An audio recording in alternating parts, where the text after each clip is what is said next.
She whooped him because she worked. Well, I'll say, so I moved back to Houston in 2023. So in 2024, there's this, Kamalama-a-thon, right? Everybody is Kamala, right? So we planned one of those big things. We had 100 and some people in the room. I had reached out to the party more than once.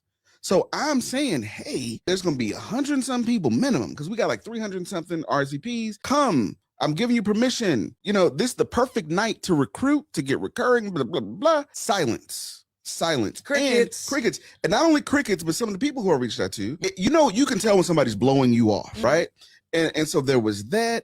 And so what's interesting about it, and going back to your thing with Congress, because you never know, because God has the last word. That's right. The way I met Tracy was at a meeting for the Harris County Democratic Party convention. It was a planning meeting. So we're at this thing and there's a presentation and they tell us to decide which committee you want to be on. And they had, this, that, and the other. I went to fundraising. So we go over to fundraising and Tracy's over there and she just pulled out a laptop. She's doing it. She's running it. And so when they came over and they said, who wants to be the chair of this? She was like, me.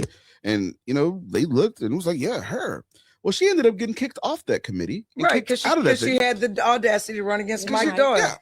And let me be clear. When I met her, she was a baby prosecutor. Always fair. That was hard to have under Kim Ogg. So she's a lawyer. Oh, I didn't know she was she's a lawyer. Okay. She was an ADA and she would be fair to people, and she had the courage to be fair when Kim Ogg had an edict. Y'all know Kim Ogg. I ain't got to say much more. And I will say this. She ran for president of HLA, the Houston Lawyers Association, which is the professional organization for Black lawyers in Houston. She raised more money for HLA than any previous president. When I went to that gala, I was like, so you know what she's going to be able to do for the party? Yeah. She's literally going to be able to raise money for the Democratic Party. Yes. And she outraised Mike Doyle. Yes. Right? She outraised him. Yeah. Some novice that people don't know because she's a hard worker. She literally actually ran a campaign. Last year during the summer, I went to a health fair at Sunnyside Park. She was there with a table set up registering voters. Wow. And she was telling people, hey, you got to vote. This is why you got to vote. So she does the work. Yeah. Say what you want to say. She ain't buy no billboards in English and in Spanish. She does the work. She was in the community.